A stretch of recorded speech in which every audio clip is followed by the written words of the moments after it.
businessman in despair without interpreter, until the gardener steps in and does the unthinkable. Richard Thompson was running through the corridors of the office building like he had never run before in his life. Sweat dripped down his face as he checked his wristwatch for the 10th time in 2 minutes. There were only 8 minutes left until the most important video conference of his career, and the interpreter had vanished without a trace. "Please, does anyone here speak Mandarin?" he shouted to the employees rushing through the halls. Heads turned, but all shook no. The contract with the Chinese investors was worth $15 million, enough money to save the family business his grandfather had founded 60 years ago in New York. Richard stopped in front of the elevator, breathing heavily. His secretary came running up behind him, carrying a stack of documents. "Mr. Thompson, I tried to find other interpreters, but no one is available on such short notice," said Jennifer, her voice trembling with nerves. "What about Melissa?" "Where is she?" Richard asked, referring to the interpreter he had specifically hired for this meeting. "No one can find her. Her phone has been off since last night. It's like she disappeared." Richard's heart pounded so hard he could hear it. 3 generations of the Thompson family had built that import-export business from the ground up. Now, because of a missing interpreter, everything could fall apart. "Sir, the video conference is already connected. The investors are waiting," another employee announced, appearing at the office door. Richard's legs felt weak.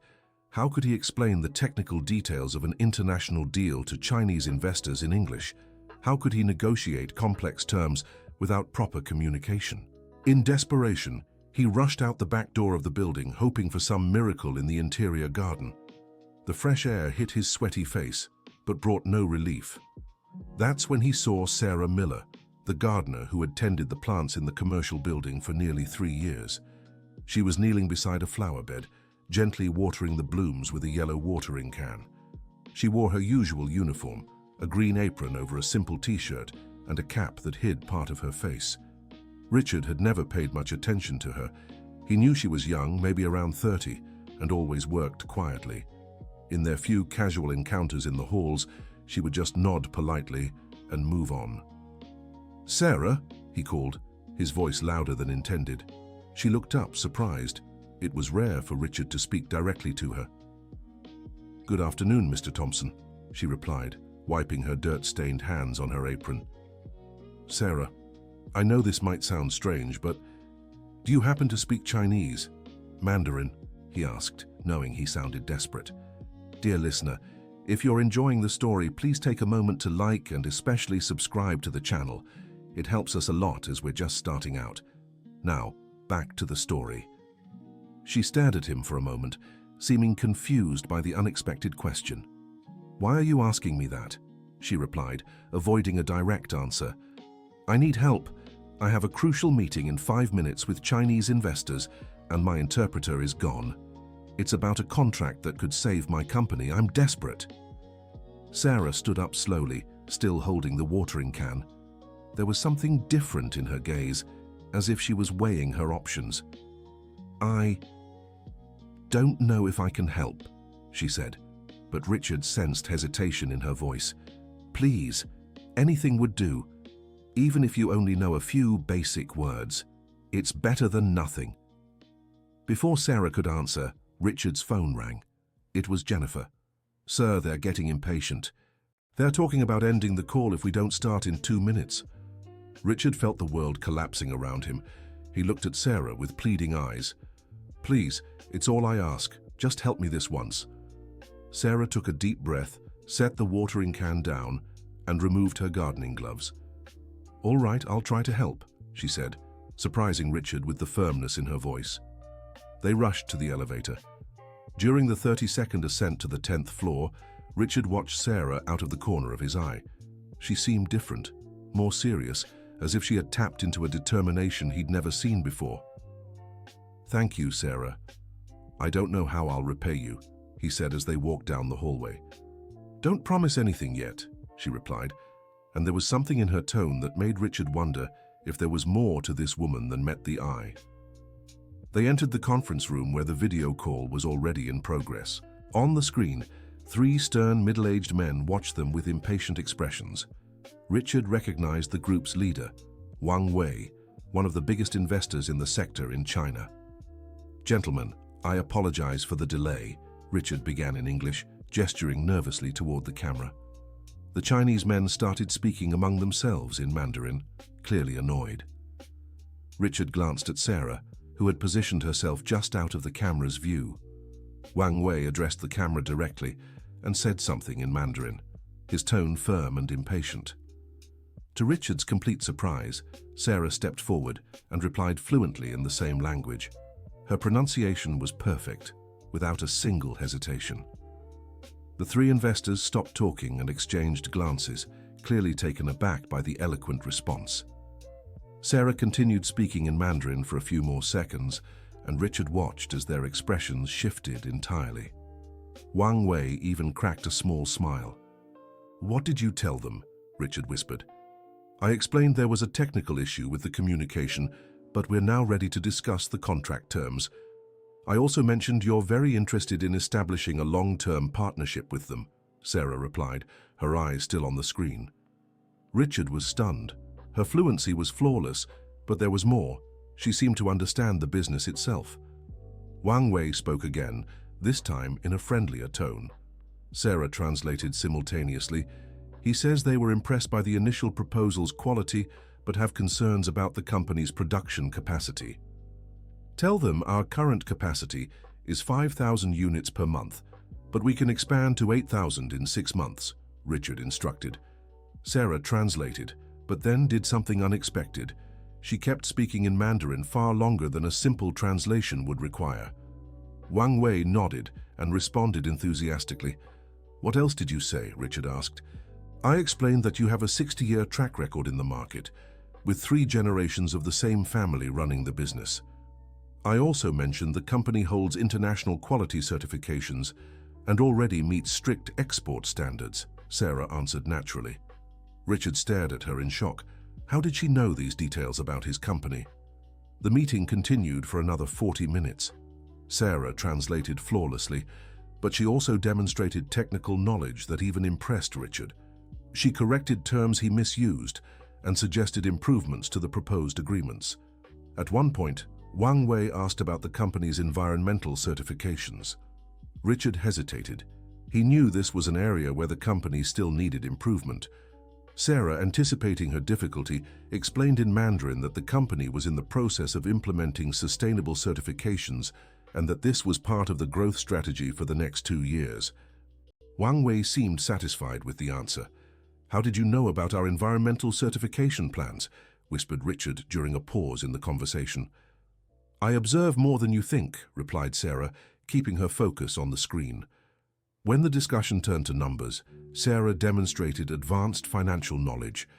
She didn't just translate, but explained exchange concepts and suggested payment structures that would benefit both parties. The second investor, who had remained silent for most of the meeting, asked Sarah a direct question in Mandarin. She answered, but Richard noticed her hands trembled slightly. What did he ask? Richard wanted to know. "He asked about my academic background," replied Sarah, avoiding direct eye contact. The third investor also asked a question, and this time Sarah took longer to respond. When she finally spoke, her voice was quieter. Wang Wei replied with something that visibly made Sarah pale. "Are you okay?" Richard asked, concerned. "Yes, let's continue," she said, but Richard sensed something had changed in her demeanor. Despite the tense moment, the meeting ended positively. Wang Wei confirmed his interest in the contract and scheduled a second video conference for the following week to present the final proposal. When the call ended, Richard turned to Sarah with a mix of gratitude and curiosity. "Sarah, I don't even know how to begin thanking you. You saved my company today," he said, still processing what had happened. "It was my pleasure to help," she replied, already heading for the door. "Wait, I need to understand how you speak Mandarin so well. And how did you know so many details about my company?" Sarah stopped at the door but didn't turn around. "Some things are better left in the past," she said. "No, absolutely not. You can't just walk away after this. I want to offer you a position. Whatever you were doing before, I can pay better." Sarah finally turned, and Richard saw tears in her eyes. "You don't understand, I can't accept." "Why, Sarah, you clearly have the qualifications for much more than gardening. Why are you working here?" "Because this is the only place where I can stay close to her," Sarah answered, her voice breaking. "Close to who?" "Your daughter, Mr. Thompson, Emily." Richard felt as if he'd been punched in the stomach. "My daughter? What does Emily have to do with this?" Sarah wiped her eyes with the back of her hand. "I met Emily 2 years ago at an emotional rehabilitation clinic in Philadelphia. We became very close during treatment." Richard's world stopped. He knew Emily had gone through a difficult time at 18, but she had never shared details about her time at the clinic. "Treatment?" he asked hoarsely. "Your daughter was recovering from an attempt to hurt herself. She was struggling with academic pressure and the fact that you were constantly traveling." Richard leaned on the chair, his legs weak. "I didn't know it was that serious," he murmured. "Emily talked about you every day. She said she wanted to be like her father, to succeed in business, but she could never measure up to your expectations." "But why are you here? How did you end up here?" "When we were both discharged from the clinic, I promised I'd watch over her from afar. I found out where you worked and got the job as a gardener. For almost 3 years, I've been keeping an eye on her, making sure she's okay." Richard struggled to process all the information. "And does she know you're here?" "Of course she does. We talk almost every day. When she comes to visit him at the office, she always stops by the garden to see me." Richard remembered the many times Emily had insisted on getting to know the building where he worked better, always making a point to walk through the gardens. "Why did she never tell me?" "Because you never asked. And when she tried to talk about her life, you were always too busy." The truth of those words hit Richard like a knife. "Sarah, I need to know more about you. How do you speak Mandarin? Why do you know so much about business?" Sarah sighed and sat in the chair across from him. "My full name is Sarah Elizabeth Miller. I'm 32 years old and have a degree in international relations from Columbia University with a specialization in Asian economics." Richard stared at her, stunned. "For 5 years, I worked as an international consultant for a multinational corporation. I spoke 4 languages and earned more in 1 month than I do here in a year." "What happened?" "I uncovered a corruption scheme within the company. When I tried to report it, I was fired and blacklisted. I ended up with severe depression, which is why I needed treatment at the same clinic where I met your daughter." Dear listener, if you're enjoying the story, don't forget to like and subscribe to the channel. It really helps those of us just starting out. Now back to the story, but you could get another job in the field with your qualifications. "I tried, but the company I worked for has influence in the industry. They made sure I was labeled as trouble. No one would hire me after that." Richard felt a mix of anger and admiration for this woman. "How did you end up working here?" "With a lot of effort and by lying on my resume.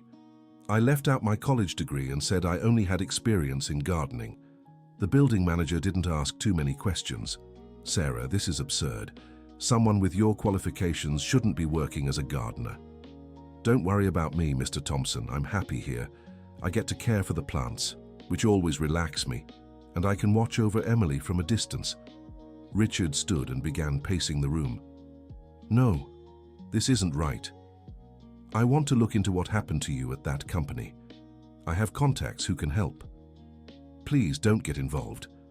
I've suffered enough, and I want to hire you as my international consultant with a salary worthy of your qualifications."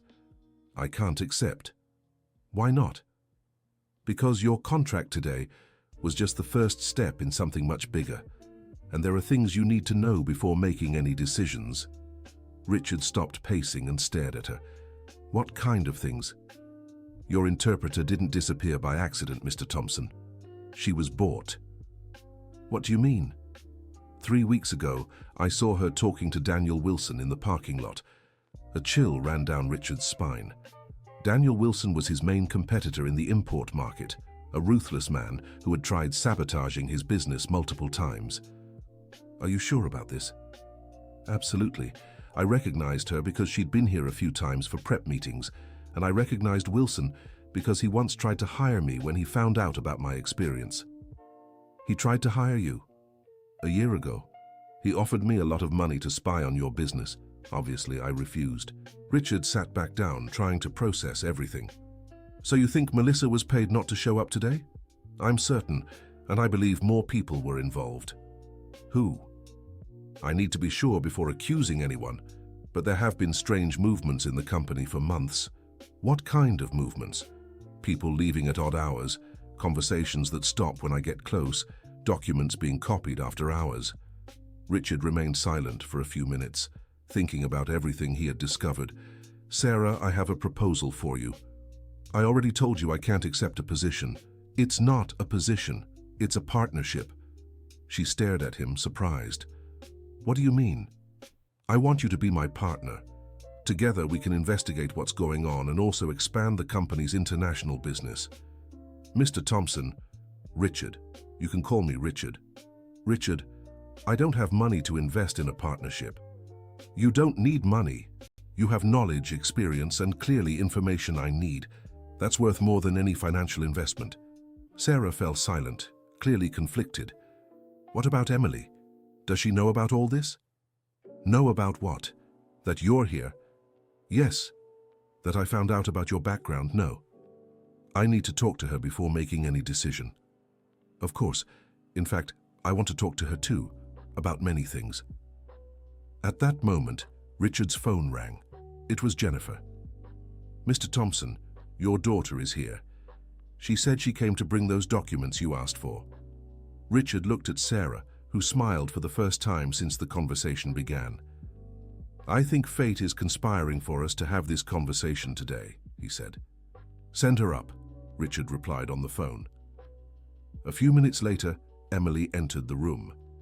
She was a young woman in her 20s, with shoulder-length brown hair and intelligent eyes. When she saw Sarah there, her face lit up. Sarah, what are you doing up here? She asked, rushing to hug her friend. Your friend saved my company today, Richard said, watching their interaction.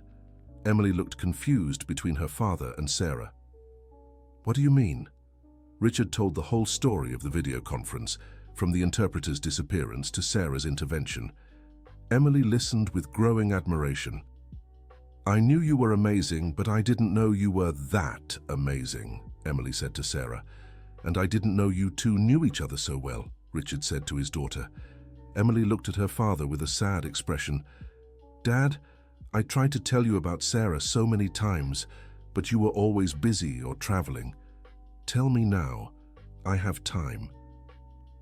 Emily sat beside Sarah and held her hand.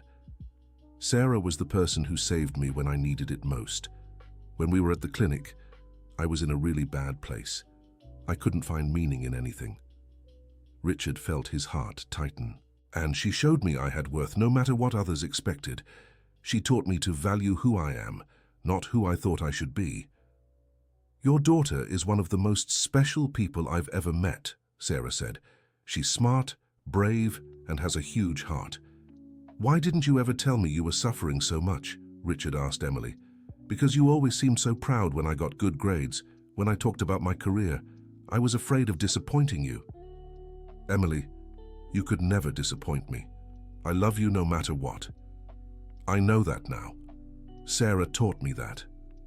Richard looked at Sarah with deep gratitude. It seems I owe you much more than I realized. You don't owe me anything. Taking care of Emily was a joy. She helped me a lot during my recovery too. Dad, why is Sarah up here? We usually meet in the garden, Emily asked. Richard explained his partnership proposal and his suspicions of sabotage at the company. Do you really think someone tried to sabotage today's meeting? Emily asked. I'm sure of it, Sarah replied, and I don't think it was an isolated incident. What else have you noticed? Richard asked. A few weeks ago, I saw documents being photographed in your office after hours. It was on a Friday, very late. Who was photographing them? I couldn't see clearly, but it was someone from the administrative team.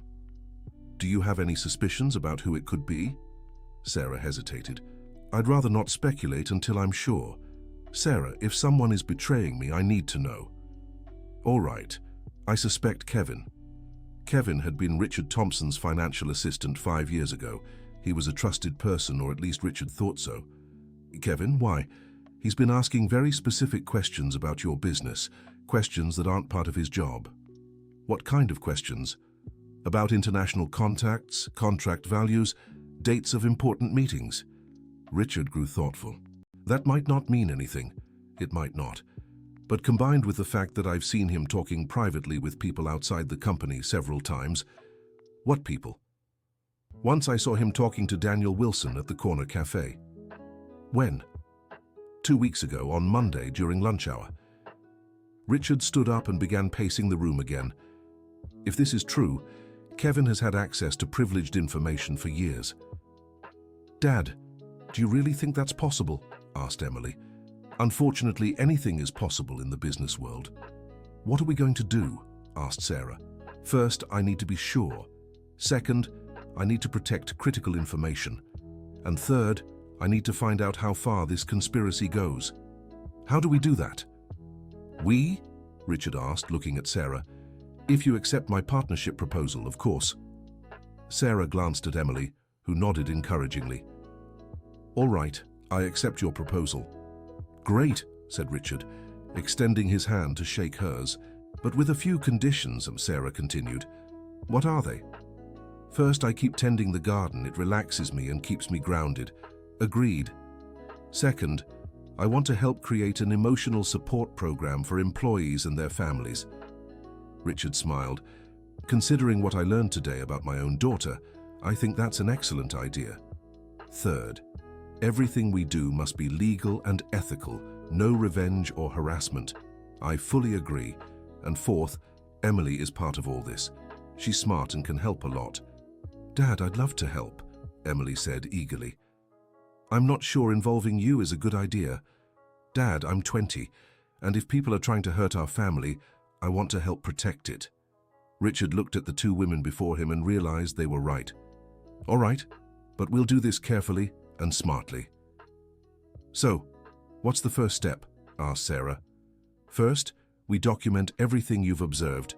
Dates, times, people involved. Second, we discreetly monitor Kevin to confirm our suspicions. And how do we do that? You keep working as a gardener, at least publicly. That lets you move around the building without raising suspicion.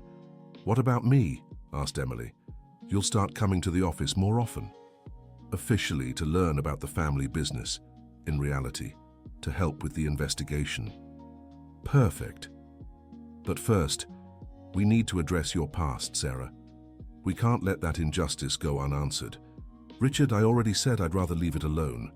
No, if we're going to be partners, I need your reputation cleared. Besides, it's a matter of justice. Sarah sighed. The company I worked for is called World Trade Enterprises. The corruption scheme involved overbilling imports and funneling money to offshore accounts. Who was involved? The CFO, the imports manager, and at least 3 administrative employees. Do you have proof? I did, but when I was fired I couldn't take anything with me, and after a while I was too afraid to push the matter. What's the name of the financial director? Michael Anderson. Richard stopped walking. He knew that name. Michael Anderson? A tall man, graying hair, around 50? You know him? He approached me 6 months ago wanting to do business, offered very favorable terms for importing electronic equipment. Did you close the deal with him? No. Something felt off about the proposal. It was too good to be true. That was a good decision. It was probably another fraudulent scheme. Sarah, this changes everything. If Michael Anderson is trying to do business with me, maybe we can use this to gather evidence against him. How? By pretending to be interested in his deal. He must be desperate to find clean companies for money laundering. Wouldn't that be dangerous? It would. But it might be the only way to get justice for you and stop him from hurting others. Emily, who had stayed quiet during part of the conversation, spoke up. Dad, I think we should focus first on the problem here at the company. Then we can deal with Sarah's situation. You're right. One thing at a time. So, should we start by monitoring Kevin? Asked Sarah. Yes. Starting tomorrow, pay extra attention to his movements. Note who he talks to, what time he leaves for lunch if he gets any strange calls. And if we find out he really is spying, then we'll confront him. But first we'll try to figure out what information he's already passed along and to whom. Dad, what if it's not just Kevin? What if more people are involved? It's possible. That's why we need to be very careful. Just then, Richard's phone rang again. It was Jennifer. Mr. Thompson, Kevin is here. He says he needs to speak with you urgently about some numbers that don't add up. Richard looked at Sarah and Emily with a meaningful expression. Send him up in 5 minutes, I need to finish a conversation here. What do you think? A coincidence he shows up right now? Richard asked after hanging up. Maybe. Or he could be nervous because the meeting went well, Sarah replied. Or he might be trying to figure out how the meeting happened without the interpreter, Emily added. We'll find out. Sarah, can you stay here and observe his reaction when I mention we had help from an external consultant? Where should I hide? Behind that partition over there. You'll be able to see and hear everything without being seen. What about me? Emily asked. You can stay. Officially, you're here to learn about the family business. Dear listener, if you're enjoying the story, don't forget to like and especially subscribe to the channel. It helps us a lot as we're just starting out. Now, continuing. Sarah positioned herself behind the partition, where she had a clear view of the room, but remained invisible to anyone entering. A few minutes later, Kevin knocked on the door. Come in, Kevin, Richard said. Kevin was a 35-year-old man, thin, with glasses and an always serious expression. He'd worked for Richard for 5 years and had always been considered efficient and trustworthy. Good afternoon, Mr. Thompson. Hello, Emily, he greeted, seeming slightly surprised to find the young woman there. Good afternoon, Kevin. What's this about the numbers not adding up? It's about today's meeting figures. Jennifer told me the video conference happened, but I didn't receive any information about the negotiated amounts. Richard watched Kevin's expression carefully. Oh, yes. The meeting went very well, thanks for asking. We managed to get an external consultant who helped with the translation. Richard noticed a subtle shift in Kevin's expression. His eyes narrowed almost imperceptibly. An external consultant? He asked, trying to sound casual. Yes. When our interpreter didn't show up, I found a last-minute replacement. I see. And how did you get an interpreter so quickly? I got lucky. It was someone highly qualified who was already in the building. Kevin paused, clearly processing this information. And the numbers, were they what we expected? They were even better. The consultant helped us structure the deal in a more advantageous way. That's great. Can I get the details to update the records? Of course. But let's leave it for tomorrow. Today was full of surprises. Richard emphasized the word surprises and watched Kevin's reaction. Surprises? Kevin asked. Yes. We discovered some interesting things during the meeting. About competitors, loyalties, that sort of thing. Kevin swallowed hard. Well, see you tomorrow then, he said, quickly heading for the door. See you tomorrow, Kevin, and thank you for caring about the numbers. After Kevin left, Sarah emerged from behind the partition. So, what did you think? Richard asked. He definitely got nervous when you mentioned the outside consultant, Sarah said. And the question about how you got the interpreter so quickly was very specific, Emily added. Not to mention he wanted the deal details right away. That's not normal, Sarah finished. You're right. His behavior was suspicious. What now? Emily asked. Now we keep a close eye on him. Sarah, can you watch him when he leaves today? I can. I usually stay late to water the plants in the main hall. Perfect. And Emily, can you start coming here more often, like we discussed? Of course, Dad. Actually, I was thinking, what if I pretended to be interested in learning about import and export? That way I can ask Kevin questions without him suspecting. That's a good idea, but both of you be very careful. We will, they promised in unison. Well, then let's make our partnership official, Richard said, extending his hand to Sarah. I still can't believe this is happening, Sarah said, shaking his hand. Me neither. This morning I was desperate, running through the halls, and now I have a new partner and learned things about my daughter I never imagined. And I learned my dad can be a much better person than I thought, Emily said, hugging Richard. Thank you, sweetheart, and I'm sorry for being so absent. What matters is that you're here now. And I'll keep being here. Sarah watched the scene with a smile.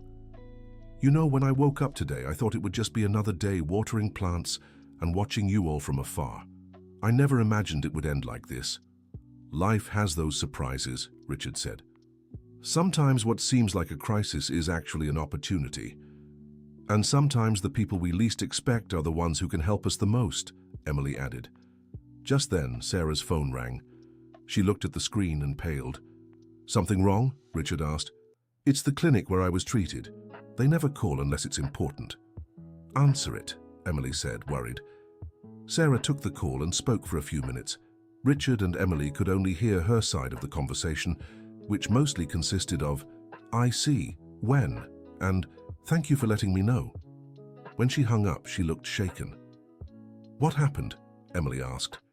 It was Dr. Catherine, the psychologist, who treated me at the clinic. She said she got a strange call today. What kind of call? Someone posing as a journalist, asking questions about me and my hospitalization. Richard and Emily exchanged glances. Do you think it could be related to what we found out today? Emily asked.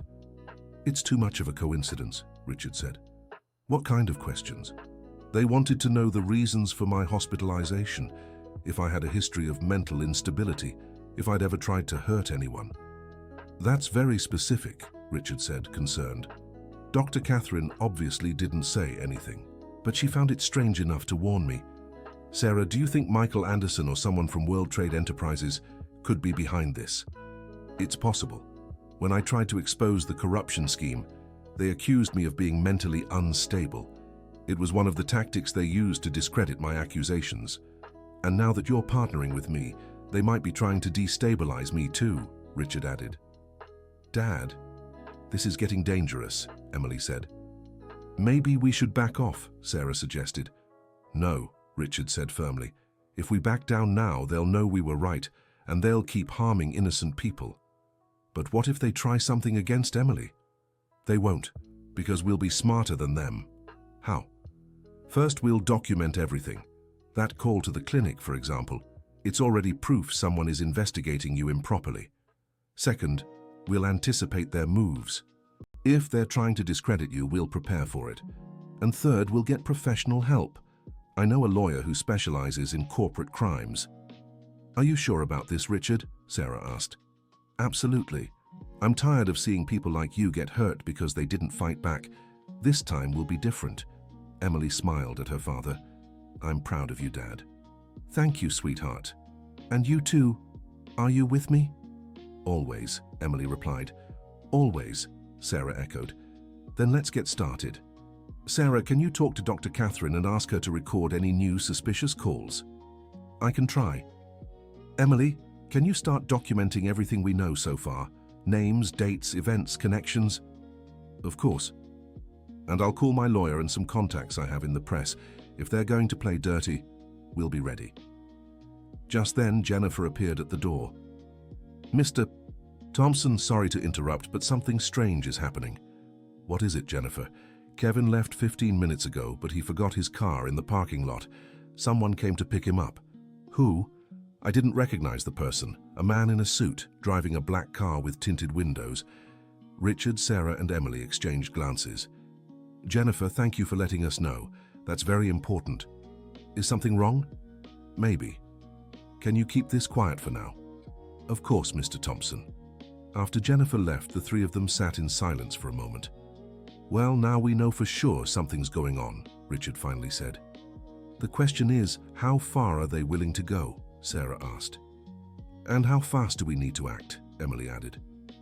Very fast, Richard replied. Sarah, can you go home and stay safe tonight? I can, but I'd rather stay and keep watching. It's risky. Richard, I spent 2 years being watched and harassed. I know how to take care of myself. Besides, if I disappear now, they'll know we've figured something out. She's right, Dad, Emily agreed. Fine, but let's set up a communication system. Every 2 hours, one of you sends me a message saying everything's okay. Deal, Sarah said. And if anything strange happens, anything, you call me immediately. Deal, Emily repeated. Well, then let's start our partnership in the most intense way possible. Richard reached for the phone. I'll call my lawyer right now. Dr. William Johnson is one of the best criminal attorneys in New York. As Richard made the call, Sarah and Emily began organizing the information they had. "Sarah, can I ask you a personal question?" Emily said. "Of course."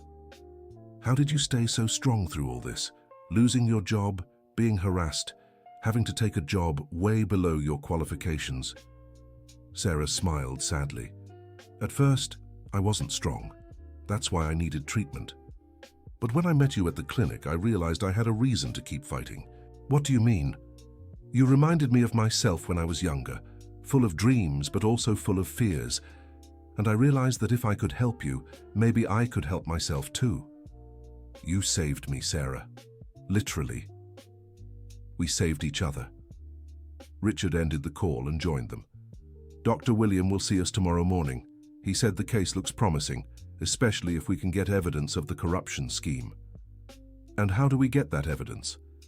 He suggested a few strategies. "One is to accept the deal Michael Anderson offered me, but in a controlled way to gather proof." "Isn't that dangerous?" asked Sarah. "It is, but Dr. William has contacts at the IRS who can back us up. It would be a coordinated operation." "How long would it take?" "A few weeks, maybe months. Depends on how they react. And in the meantime, we're vulnerable to whatever they do. That's why we need to be very careful, and why I want you two to stay safe." Emily glanced at the clock. "Dad, it's getting late. We should head home." "You're right, Sarah. Need a ride?" "Thanks, but I'd rather take public transit. It's more discreet." "Then we'll talk tomorrow, and remember, if anything seems off, call me." "Deal," they said. Sarah headed for the door but turned back before leaving. "Richard, Emily, thank you for believing in me." "We're the ones who should thank you for saving our family," Richard replied. "Twice," Emily added. After Sarah left, Richard and Emily stood alone in the room. "Dad, can I tell you something?" "Of course, sweetheart. I'm really proud of you today, not just for how you welcomed Sarah, but for having the courage to face all this." "Thank you, Emily. And I'm sorry I was so absent during your teens. What matters is that you're here now, and that we're a real family." "We are, and now we have Sarah too. She's always been part of our family. It just took you a while to see it." Richard smiled and hugged his daughter. "Come on, let's go home. Tomorrow's going to be a long day." On the drive home, both were lost in thought. Richard reflected on how much had changed in a single day. That morning, he'd just been a desperate businessman. Now he had a new partner, uncovered a conspiracy against his company, and, most importantly, reconnected with his daughter in ways he'd never imagined. Emily, meanwhile, was moved to see her father finally recognize Sarah's worth. She'd dreamed of this moment for years, but never expected it to happen so dramatically. "Dad, do you think we'll really fix all this?" "I'm sure we will, especially with Sarah on our side. She's clearly much smarter and braver than I ever realized." "She always has been. You just never noticed."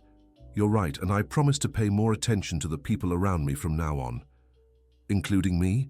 Emily teased. "Especially you." When they got home, Richard got a text from Sarah. "Made it home safe. Checked the building before leaving. Nothing suspicious. See you tomorrow." He replied, "Good, rest well. Tomorrow our partnership officially begins." The next morning, Richard woke up early, eager to start the day. There was so much to do: meet with the lawyer, formalize the partnership with Sarah, begin investigating Kevin and Michael Anderson.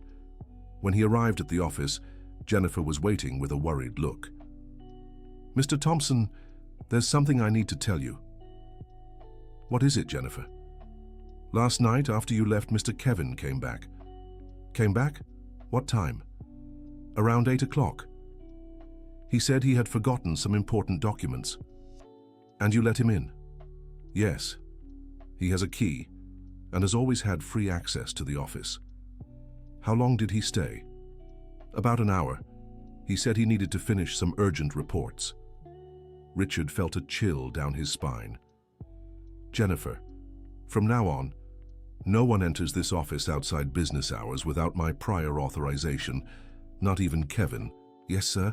Did something happen?" "Maybe. And Jennifer, could you check if any documents are missing from my office?" "Of course, I'll check right away." Richard went up to his office and immediately called Sarah. "Sarah, we need to talk urgently. Kevin came back last night and stayed here for an hour. I'm on my way." 15 minutes later, Sarah arrived, visibly worried. "What documents could he have taken?" she asked. "Many. Information about contracts, client contacts, business strategies. What about yesterday's meeting? All the notes were on my desk." At that moment, Jennifer appeared at the door.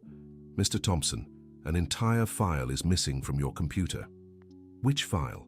"The one in the International Business folder. It's completely empty."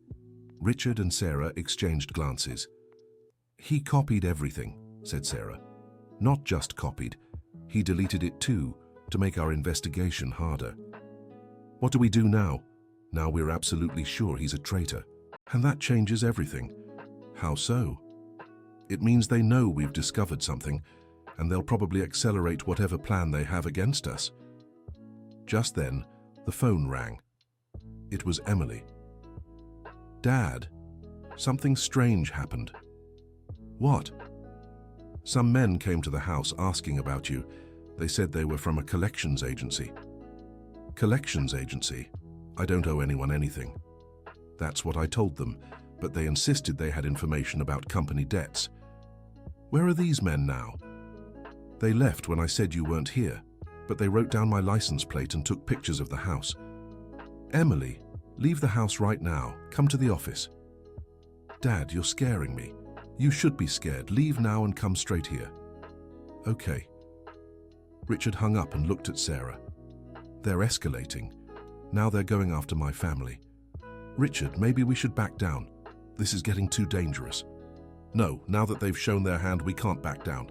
We have to confront them." "But how?" "By calling Dr. William immediately and speeding up our strategy." Richard picked up the phone and called the lawyer. "Dr. William, it's Richard Thompson. We need to move our meeting up. The situation has gotten worse." "Can you come now?" "Yes. And doctor, I think we'll need police protection." "Understood. I'll arrange it. Come to my office in an hour." When Richard hung up, Sarah was watching through the window. "Richard, there's a car parked in front of the building for 20 minutes. The occupants are watching us." "What kind of car?" "The same one Jennifer described yesterday. Black, tinted windows. So they really are watching us." "What do we do?" "We'll leave through the garage, and we'll split up to confuse them." "How?" "You leave first. I'll leave 5 minutes later. We'll meet at Dr. Williams' office." "What about Emily?" "She'll come through the main entrance and go straight up here. If they're watching, they'll think our meeting is here. It's risky." "Everything is risky now, but we can't stop." Sarah agreed to the plan and left through the garage. Richard watched her go and, 5 minutes later, did the same. In Dr. William Johnson's office, the three of them gathered to devise a final strategy. "The situation is worse than I imagined," said the lawyer after hearing the whole story. "You're dealing with people who won't hesitate to use intimidation and violence." "What can we do?" asked Sarah. "First, I'll request police protection for all of you. Second, we'll formally report Michael Anderson and World Trade Enterprises. And third, we'll use Kevin as a bridge to get to them." "How so?" asked Richard. "We'll let him keep thinking he has access to your information, but we'll feed him false details that will help us catch them." "Will that work?" "If we do it right, yes. But it'll require a lot of care and coordination." "We're willing to try," said Sarah. "Good. Then let's get started. Richard, you'll go back to the office and act like nothing happened.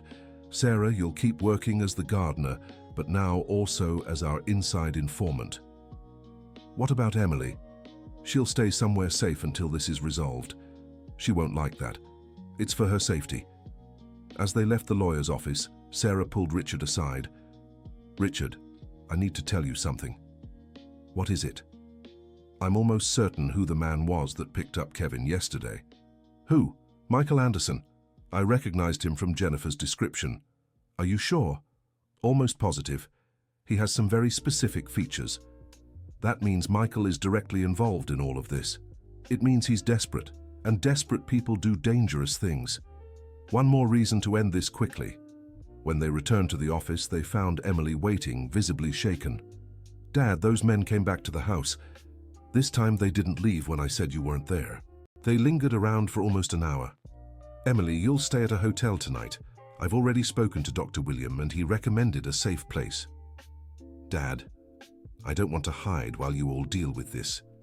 It's temporary, sweetheart. Just until we resolve the situation. How long?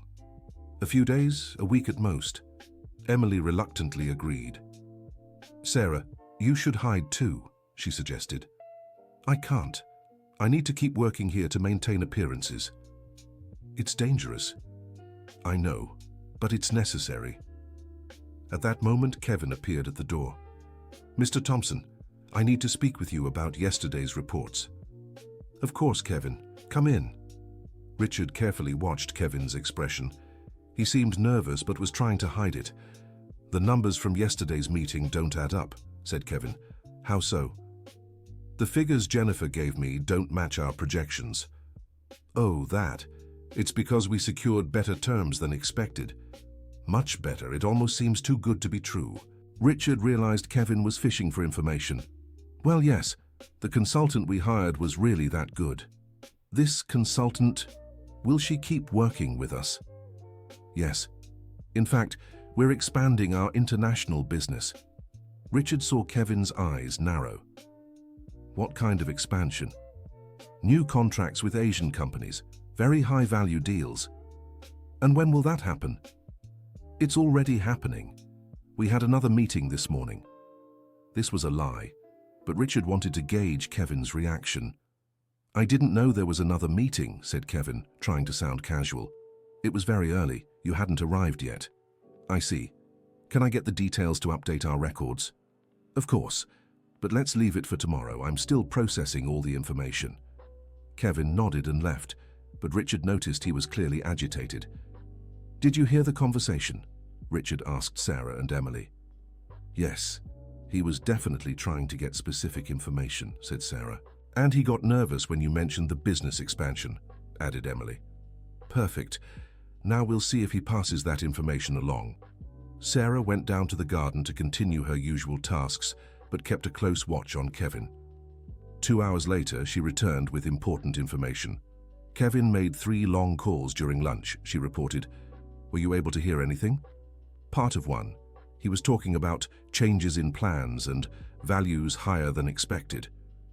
So he really is passing along information. And there's more. He asked to leave early today. Said he had a doctor's appointment. What time? At 4. It's 3:30 now. Sarah, can you follow him discreetly? I can try. But be very careful. If they find out you're tailing him, it could be dangerous. I'll stay far enough back to avoid detection. At 4 o'clock, Kevin left the building. Sarah followed him, keeping a safe distance. 20 minutes later, she called Richard. He went into a restaurant downtown. He's meeting with 2 men. Can you see them? One of them is Michael Anderson, I'm absolutely sure. And the other? I don't recognize him, but he looks important. They're talking intensely. How long can you keep watching? Another 15 minutes. After that, it gets risky. All right, come back when you think it's necessary. 15 minutes later, Sarah returned to the office with more details. The meeting lasted exactly an hour. When they left, Kevin received an envelope from Michael. An envelope with what? Hard to say, but judging by the size, either money or documents. And then, Michael and the other man left in the black car that's been watching our building. Kevin came back alone. Perfect, now we have visual evidence of their connection. What do we do with this information? We pass it to Dr. William, and we set our trap. What trap? We'll make Kevin believe we have highly valuable information that Michael will want to steal. When they try, we catch them red-handed. What if it goes wrong? That's why we'll have the police on standby. The next morning, Richard put the plan into motion. He arrived at the office with a briefcase and made sure Kevin saw him storing it in the safe. Kevin, I need to give you a heads up about something, Richard said casually. What is it, Mr. Thompson? We're having a surprise audit from the IRS next week. Kevin paled. An audit? Why? Because of the new international contracts, standard procedure for companies with sudden export growth. I see. What does that mean for us? It means all important documents will stay in the safe until the audit is over, including the new contracts worth millions. Richard watched Kevin's reaction carefully. What if they ask to see a specific document? Only I have the safe combination. And I'll only open it in the auditor's presence. When exactly is the audit? Next Monday. Very early, around 7 in the morning. Richard noticed Kevin memorizing every detail. Well, then I'd better organize all my reports, Kevin said. Good idea. For the rest of the morning, Richard made sure to mention repeatedly, in front of different employees, that all important documents were secure in the safe. At lunch, Sarah confirmed Kevin had made another series of calls. This time he seemed more nervous, she reported. He mentioned Monday in safe and a lot of money. Perfect. He took the bait. Now what? Now we wait for them to try stealing from the safe over the weekend. What if they don't? They will. Michael is desperate, and the audit information will make them think it's now or never. Dr. William arranged a surveillance operation for the weekend. Hidden cameras were installed in the office, and a police team stood by near the building. On Saturday night at 11, the building's alarm system was deactivated by someone with authorized access. The hidden cameras captured Kevin entering, accompanied by Michael Anderson and 2 other men. They went straight to Richard's office and began trying to open the safe. For 40 minutes, they used sophisticated equipment to force the lock. When they finally managed to open the safe, they found only fake documents and a letter from Richard. If you're reading this, it means you fell into the trap. The police are on their way. At that moment, the police team stormed the building and arrested all 4 men in the act. On Monday, Richard, Sarah, and Emily gathered in the office to process everything that had happened. I can't believe we pulled it off, said Emily. We did it because we worked as a team, Richard replied. And because Sarah was incredibly brave, Emily added. We were all brave, said Sarah, including Richard, for believing in me from the start. Speaking of which, did Dr. William get any information about the World Trade Enterprises case? Yes. With Michael Anderson arrested, other employees started talking. The corruption scheme was much bigger than I imagined. And what does that mean? That my name will be officially cleared, and that many others who were wronged will also get justice. Sarah, that's wonderful, Emily exclaimed. It is, but you know what's even more wonderful. What? Finding a real family. Richard smiled and hugged both women. Speaking of family, I have a proposal for you two. What? They asked in unison. How about we make our partnership official? I want Sarah to become a full partner in the company, and I want Emily to take over the management of our new international projects. Dad, are you serious? Completely serious. You've both proven you can do anything. What about the garden? Sarah asked. Can I still take care of the plants? Of course. In fact, I have an idea for that too. What? How about we turn the garden into a therapeutic space for employees, a place where they can relax and talk about personal issues? Like an extension of the emotional support program we discussed. Exactly. Sarah was moved by the idea. It would be perfect. It combines my professional experience with my passion for plants. And could I help coordinate the program? Emily asked. Your help would be essential. Then it's settled. We're officially a business family, Richard said. 3 months later, Thompson and Miller was thriving like never before. International business had tripled. The emotional support program was helping dozens of employees, and the therapeutic garden had become a model for other companies. Sarah had fully restored her professional reputation and received several job offers, but she chose to stay where she had found her true family. Emily was pursuing an MBA in international business, preparing to eventually take over as company president. And Richard had learned that business success meant nothing without loved ones to share it with. One Friday afternoon, the 3 of them were in the therapeutic garden, watching employees relax among the plants. You know something? Richard said. What? Sarah and Emily asked.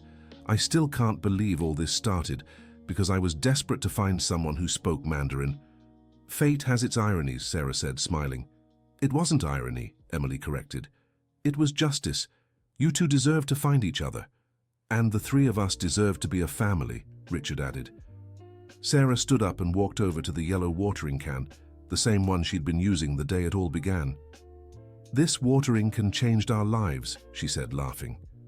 "It wasn't the watering can," Richard corrected. "It was your courage to help me when you could have just kept pretending not to understand," Sarah replied. "And it was your humility to accept help from someone you thought was just a gardener. And it was my persistence in keeping you two connected, even when you didn't realize it," Emily teased. The three laughed together, watching the sun set over the garden that had become the symbol of their chosen family. That evening, at the company's monthly meeting, Richard gave a speech to all the employees. 3 months ago, this company was nearly destroyed by people who wanted to harm us. But we discovered that our greatest strength wasn't in our contracts or profits. It was in the people who work with us and care for one another. He looked at Sarah and Emily, who sat in the front row. "I learned that the most valuable people are sometimes right in front of us, but we don't see them because we're too busy looking elsewhere. That's why, starting today, our company will have a new policy. We'll value every person who works here, no matter their role, because we never know where our next salvation will come from." The employees applauded enthusiastically. And to celebrate this new chapter, I'm pleased to announce that Sarah Miller will officially take on the role of Vice President of Human Development and International Business, and Emily Thompson will be our new Director of Special Projects. The cheers grew even louder. After the meeting, the three went to a nearby restaurant to celebrate. "Dad, can I ask you something?" Emily said. "Of course. What would you have done if you hadn't met Sarah that day?" Richard thought for a moment. "I probably would have lost the contract. The company would have gone under, and I'd never have realized how important you and she are." "And you, Sarah? What would you have done if Richard hadn't asked for your help?" "I'd still be the invisible gardener, watching you from afar and never letting myself be part of the family." "Well, good thing he was desperate then," Emily joked. "Good thing you two were willing to save me," Richard corrected. "We saved each other," Sarah said, "like it was always meant to be." As they walked back to the building, they passed the garden where it all began. The plants were even more beautiful now, tended not just by Sarah, but by several employees who had discovered gardening as a way to relax. "Look," Emily said, pointing to a new sign in the garden. It read, "Second Chance Garden, where people and plants flourish together." "Who put this here?" Sarah asked. "I did," Richard admitted. "I thought it was fitting." "It's perfect," she said, tears in her eyes. "Just like our family," Emily added. The end. So, what did you think of this story of resilience and unexpected connections? Let us know in the comments which part moved you the most, and if you've ever been in a situation where someone who seemed ordinary turned out to be extraordinary. Your opinion means a lot to us. Don't forget to like and subscribe for more heartwarming stories.